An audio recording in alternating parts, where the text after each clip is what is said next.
The Entrepreneurial Journey podcast. We're talking business and building a culture that's kick-ass. Where we make it happen, grab your seat, let's have a blast. At the Entrepreneurial Journey podcast. If you love the entrepreneurial journey, how about subscribing and giving us a 5-star review? Wherever you get your podcasts, follow or subscribe and give us a positive review so more entrepreneurs out there don't need to feel alone. Thanks. Welcome to the Entrepreneurial Journey podcast. Today I have Blake Reddy with me. Hello, Blake. How are you? Hi, Rebecca. I'm very well, and thank you for having me today. Absolute pleasure. So you describe yourself as a private client wealth manager. I'm going to ask you, first of all, what is one of those? And then tell me about your business. Sure. Private client wealth manager, I guess it's kind of in the name, but it's a case of looking after private clients, but focusing on tax efficient savings and investments, retirement planning and pension portfolios. And it extends into things like estate planning and inheritance tax planning as well. So quite a broad spectrum. Yeah. And to get there, I suppose it also comes with planning as well. So we do a lot of financial planning to set all of that up. Okay. Really important stuff. Now, lots of our audience will think, I'm not rich enough to be able to have wealth planning. What would you say to that? Yeah, I think that's actually probably one of the biggest misconceptions. And it's certainly one of the topics that is almost always being talked about. Ultimately, I think probably everyone could do with financial planning and some sort of advice. And granted, it does come at a cost. So there is a bit of a limit in terms of what you are required to have to get the advice. But it's definitely a lot less than most people think. The average person in the UK, their pension pot is around about £175,000. Okay. But equally, if you sort of scale that back and just start looking at sort of people that are younger and maybe even just starting out saving and investing, then we can look at portfolios that even start off at your £20,000 annual ISA allowance, for example. Yeah. So that's really where people initially start. And then in terms of if they do take advice, I guess there are different avenues. So people can go down the robo advice where there's no human involved. So that's definitely the cheaper option. And then when a human gets involved, such as myself, realistically, you're probably looking at £50,000, if not a little bit higher, to warrant that relationship. Yeah. But everybody's different, and it depends how complex things are. Also depends sort of what do things look like in 10 years for you. Are you still going to have £50,000 to invest, or are you going to have 500,000? So. Yeah. Okay, that's the question on most of the entrepreneurs that we interview's lips. Is will I be able to sell my business and fund my retirement? That's kind of what most people are wondering. Tell me about your business, because that's what you do. But you've set a business up around this. How did that come about? So my background started off in finance as well, actually. So I initially graduated from Cass Business School in London, and that was in 2012. I graduated with a master's in banking and international finance, and I went straight into investment management, and I actually built a firm there with another guy who had been at Barclays Wealth about 10 years at the time. And together we built that firm for about 7 years or so. Okay. I then actually took some time out and did a complete pivot away from finance entirely. And I was quite fortunate that Sir Stelios, who is the founder of easyJet, he was my mentor from business school. He went there when he was younger, and every year, at least when I was there, he sort of picked a couple of people to take under his wing, essentially. So I had that connection in my pocket. Always wanted to try and leverage it somehow. It got to that stage where I ended up pitching him a travel tech platform, something that he really liked the idea of. And he said to me that he would actually allow me to use the easyJet branding. Right. He would put in the initial capital. And from there, I couldn't really say no. So, I did a big pivot away from finance for a few years. I did that, and it was named a UK top 100 startup, and we had some good investors behind us. And I eventually left that into 2022. Okay. And since then, I've really been setting up this wealth management firm. Right. And that sort of is what's finishing off the nice 360 back into the world of finance. Yeah, definitely. Because I was looking at your profile on LinkedIn and it said Easy Guide. I thought, I wonder if he had permission from Stelios to do that. He must have had the permission because, it's part of the Easy brand. What happened to that business? Is that still going? Or it's still going in the background at the moment. Essentially, it's been handed over to a corporate partner that we used to work with. They had a B2B focus. Easy Guide was purely B2C. Mm-hmm. So they are sort of seeing what they can do with it going forward. See if they combine their B2B expertise, but also have a consumer-facing side to it as well. Right. And what did stepping out of finance give you, do you think, in terms of perspective on business? It's a good question. I think it was a tricky decision in the first place. I never really thought I would leave the financial services sector. But I think it was maybe a case of being perhaps even a little bit burnt out, perhaps. I think trying to build a small firm in that space is tough. And then dealing with the financial markets on a sort of hourly basis is also quite tough. Yeah. That combined with dealing with private clients, I think maybe I just needed a bit of a break from it as well. So I think that might have been part of the reason why I was keen to look at other opportunities elsewhere as well. Yeah. Did it give you the sort of restart button you needed, do you think? To enter the travel startup? I did really jump straight between the two. So there was no real break in between them. Right. Although the roles were completely different. Okay. Starting the travel tech platform, initially it was all about putting the team together, making sure we had the right tech people behind us to actually build the platform correctly. Talking to people in the travel sector to get their products onto the platform at the same time. And then not too far in the distant future, we ended up bumping into COVID. Yeah. So that brought us into a number of new conversations and headaches, which I had never faced before, which none of us really had. No. So we had to adapt a lot there. But it was certainly an interesting time for the business. Yeah. Okay. Are you glad you're back in finance?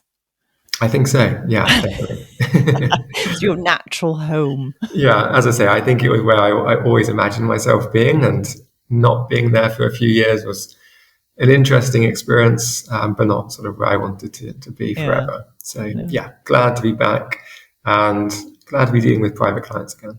Yeah. Okay. So they're not so bad after all. No, I think I do enjoy them. I think they can give you a bit of a hard time, but I think that's what makes it enjoyable.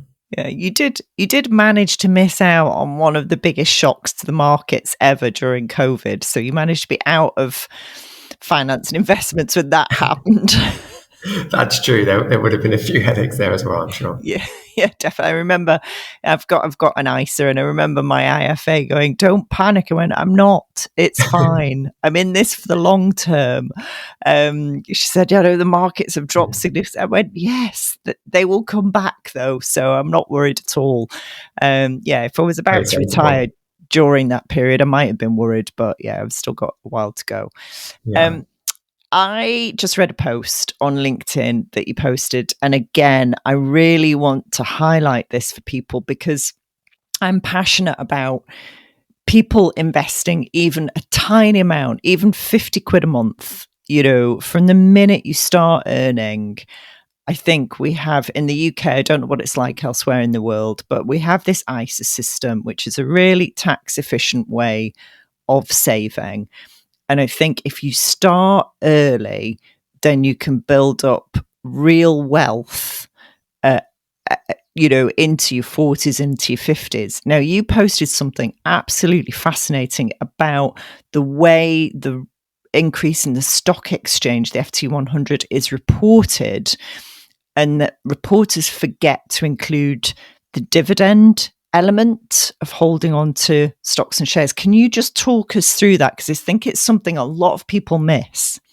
Yeah, I think it's an easy misconception that the post you're referring to is talking about the FTSE 100, which is the UK's main stock market. At first glance, it's trading just below 8,000 at the moment. And for the last number of years, it's been around sort of 6,000, 7,000. So at first glance, it looks as though it hasn't really kept up with other Western stock markets, especially the US stock market. But it's actually more because of the way it's reported, which is it's reported by its price. Yeah. And the price changes on a daily basis, of course, but it also changes because a number of the stocks are paying out dividends. When a company pays out dividends, the share price falls by the amount that is paid out. And in the same sense, the index, the FTSE 100, also falls by that. So people need to consider the fact, if they are looking at the FTSE 100, whether they think it's a good investment or not, they should really be looking at what's called the sort of the fair value. And that includes the payout of dividends as well. So even though the FTSE 100 is currently getting close to 8,000, the reality is if you did include the dividends, it would be over 30,000 at the moment. So it would have it has done incredibly well. But yeah, at first glance, it looks as though it hasn't really moved that much over a number of years, but in actual fact, it certainly has. And those dividends get added back into your portfolio, don't they? You can choose, but yeah, typically it's a case of those dividends get added to your portfolio, so your funds grow at a faster pace. Yeah. And the magic of compound interest begins to take place. And if anybody wants to know anything about that, there's a great little book called The Compound Effect that explains it in very, very simple terms. It'll take them about 2 hours to read it. And if you keep reinvesting the dividends you make, you end up with way more money than your original investment. And I think this is what a lot of people don't understand about what's happening with their pension, what's happening with ISAs and that kind of thing. Thanks for listening, everybody. Did you know at TriCrest, we've built a kick-ass culture, coach and consultant program. So if you're a business coach or consultant and you're looking for something new, add to your toolbox, or even escape the 9 to 5, join us at our next event. Links in the information on the podcast. See you there.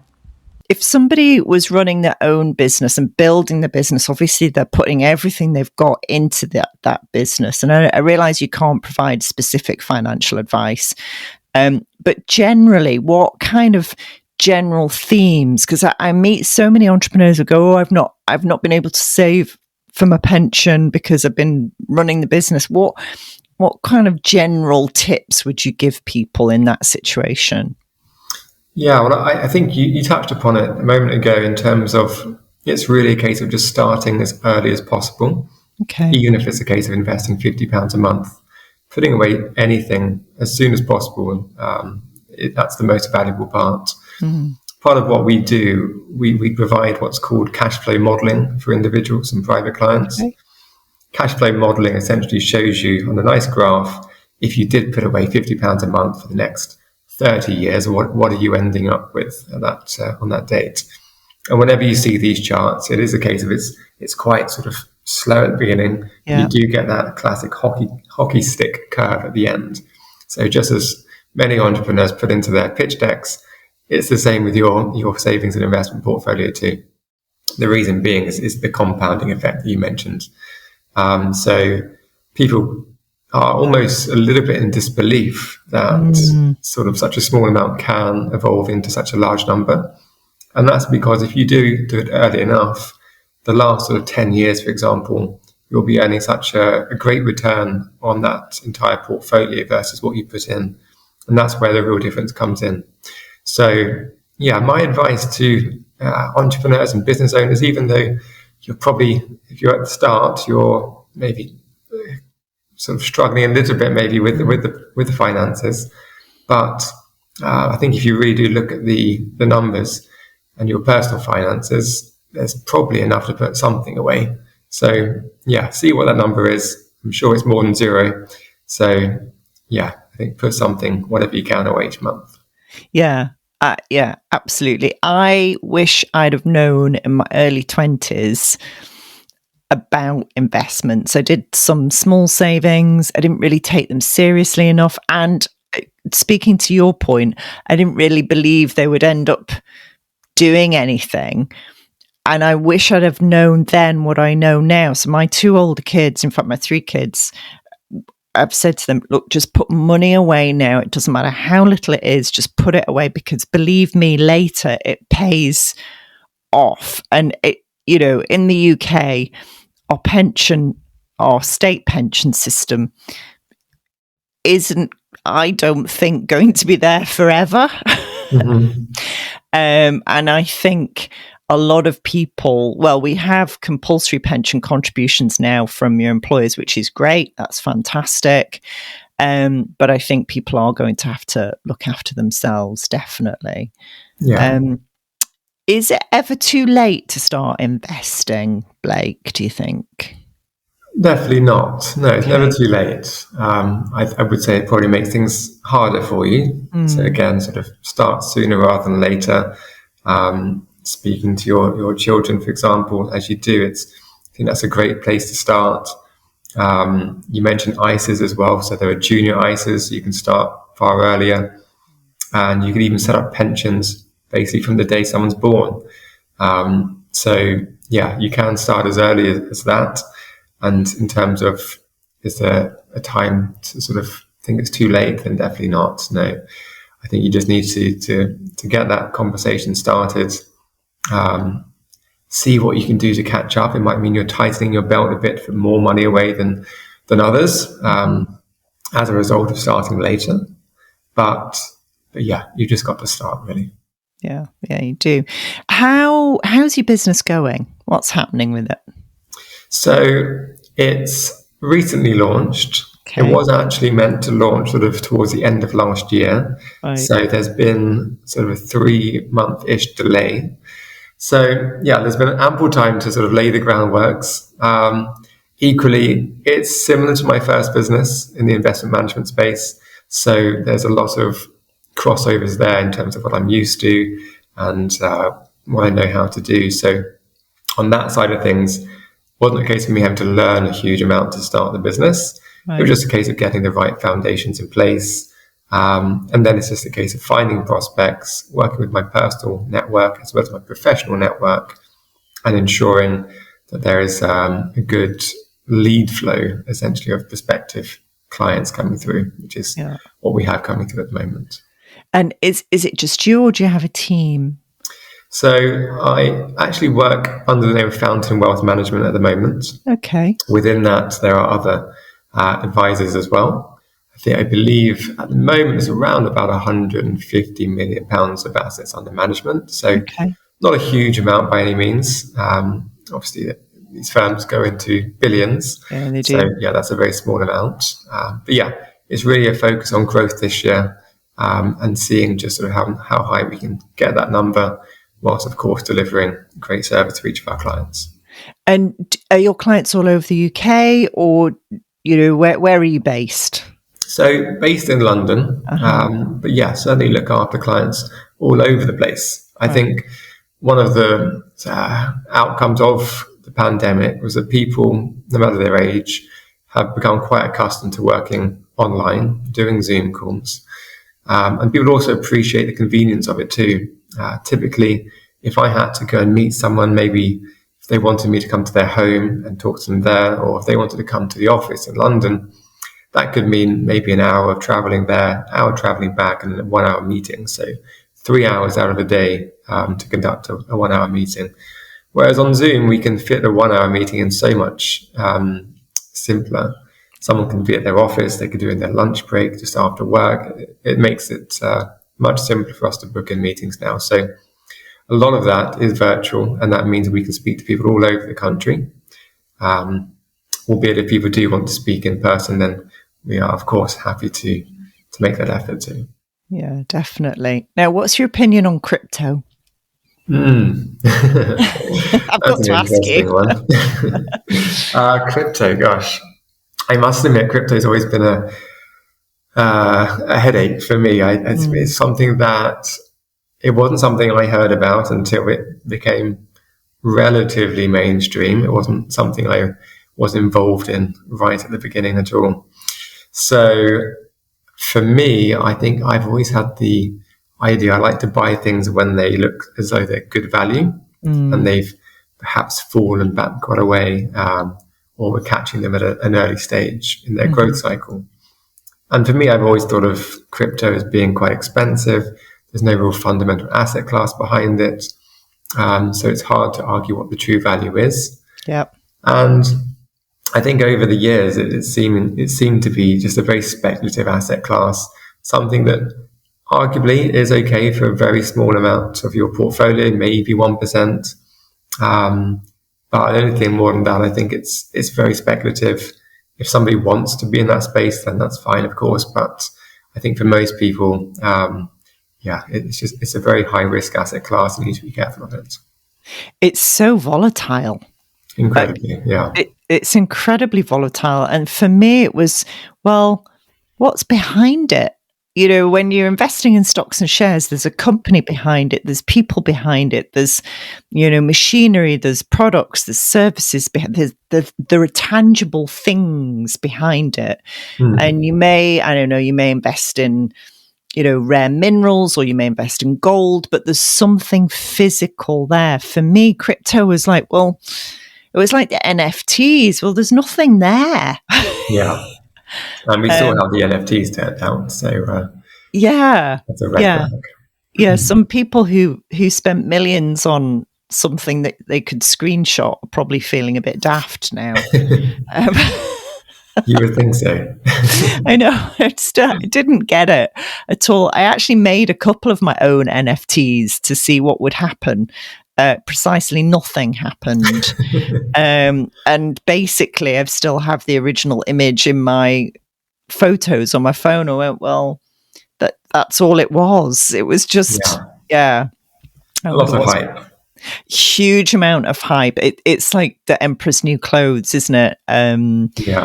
You know, people suddenly go, oh, this is the new big thing. And it's really not. Now, crypto seems to have stuck around much longer than I thought it would. And I'm going to be really cynical here, Blake. And I suspect it's because a lot of criminal activity is done through crypto. And stuff on the dark web uses crypto, which gives it a bad rap. But I think that's probably why it stuck around, to be honest. Yeah, potentially. I think that because of that hype as well, there's a lot of people that do buy into hype alone. And ultimately, if there's enough people doing that consistently, it's going to stick around one way or another.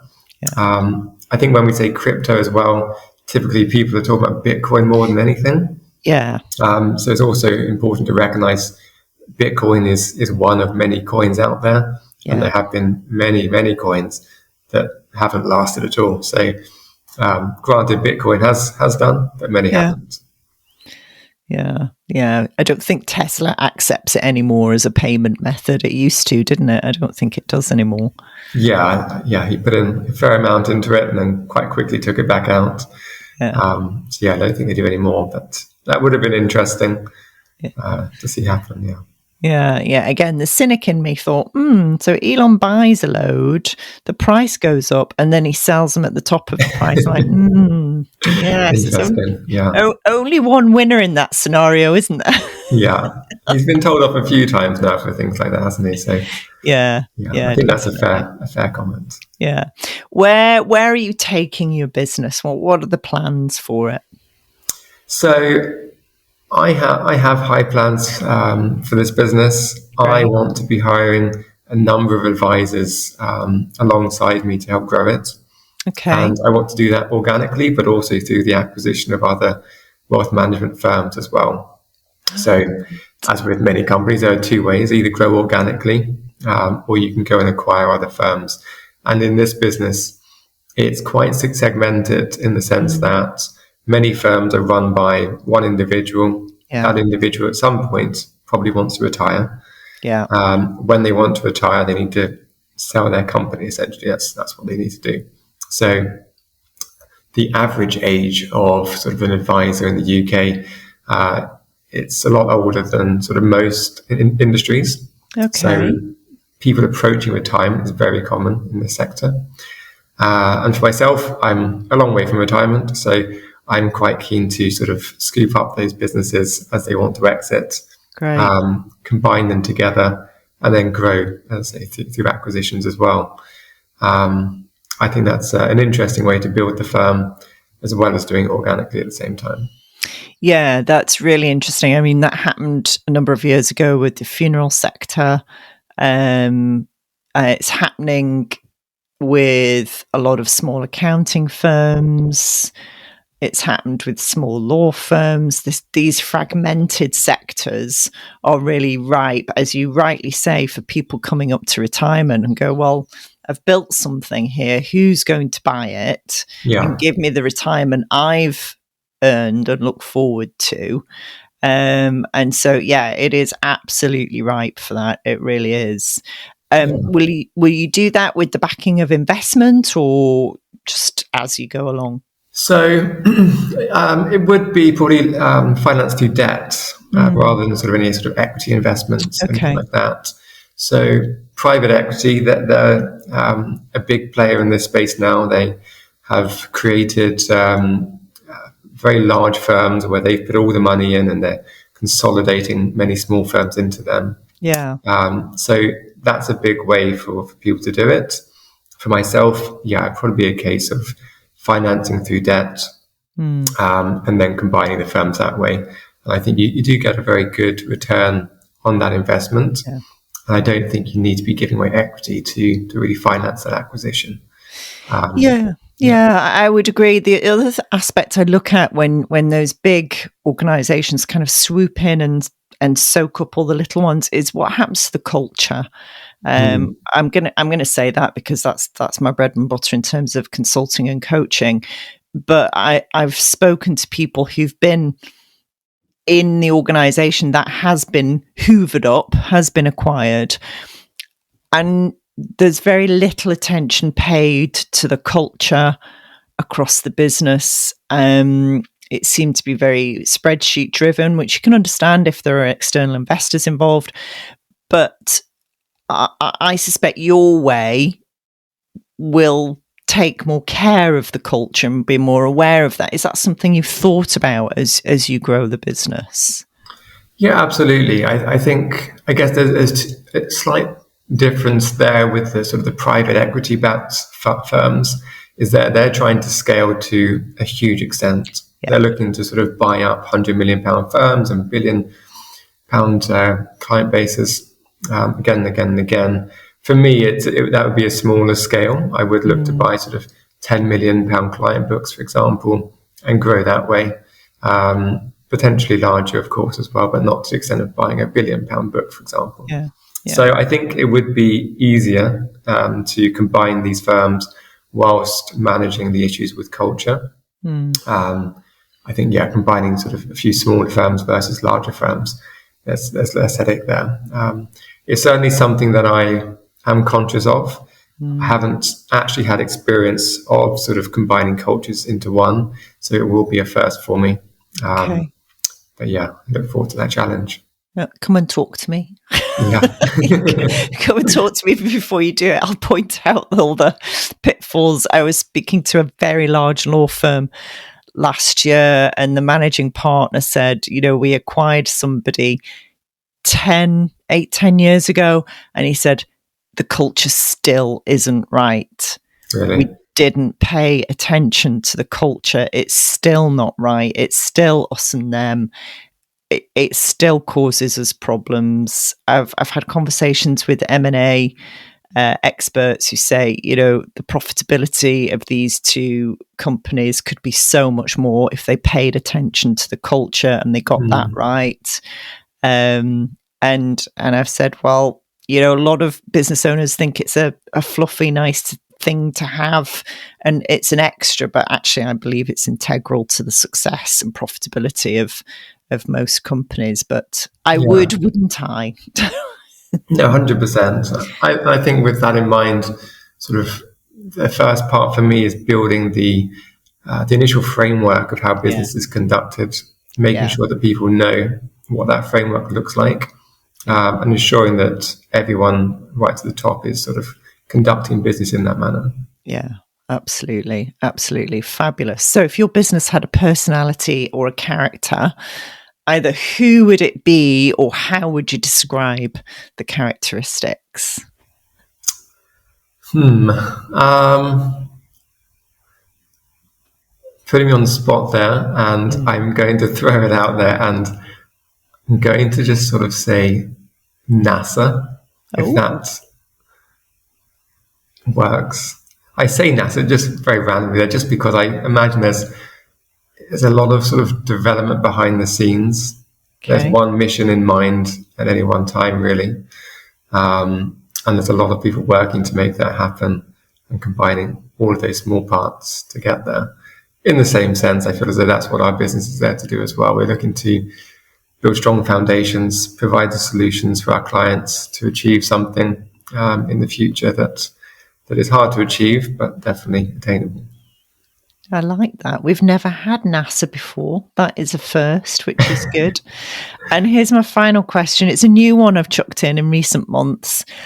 And it's about your purpose, your destiny. What do you think drives you to do this, Blake? Because you're clearly a bright guy. You could have done anything at university, but there's something there that drives you to do this. What do you think it is? In terms of the entrepreneur side? Well, probably the entrepreneur, but more specifically this financy bit, because you went away, you've come back, you studied it. There's clearly something in there that drives you and it fulfills your, in Maslow's hierarchy of need, that self-actualization. What is it about that keeps you going in this sector? Interesting. Well, when I was growing up, I did actually want to be an architect. So I think there is a level of creativity in there somewhere. I think people typically don't associate finance with creativity, but I think it's still there somewhere. So I think I've got that fulfilled.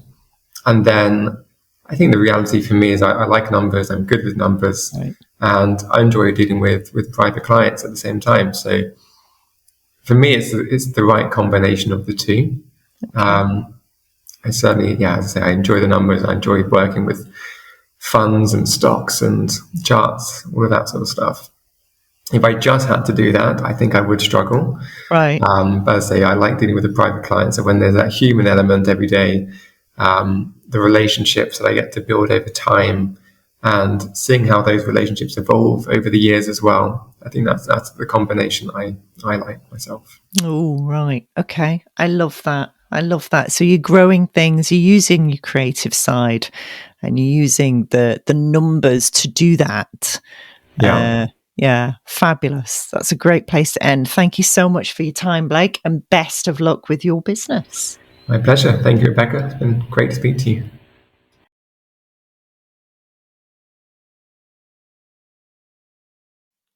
Coming up on this podcast, I interview Jill Mokes, and the sign behind her says, "Don't be a dick." So obviously we had to talk about that first in the podcast. We had to find out how 25 years in a big corporate insurance company prepared her for entrepreneurship, and why listening to podcasts as you do your daily commute can be life-changing. Enjoy. The Entrepreneurial Journey podcast. We're talking business and building a culture that's kick-ass, where we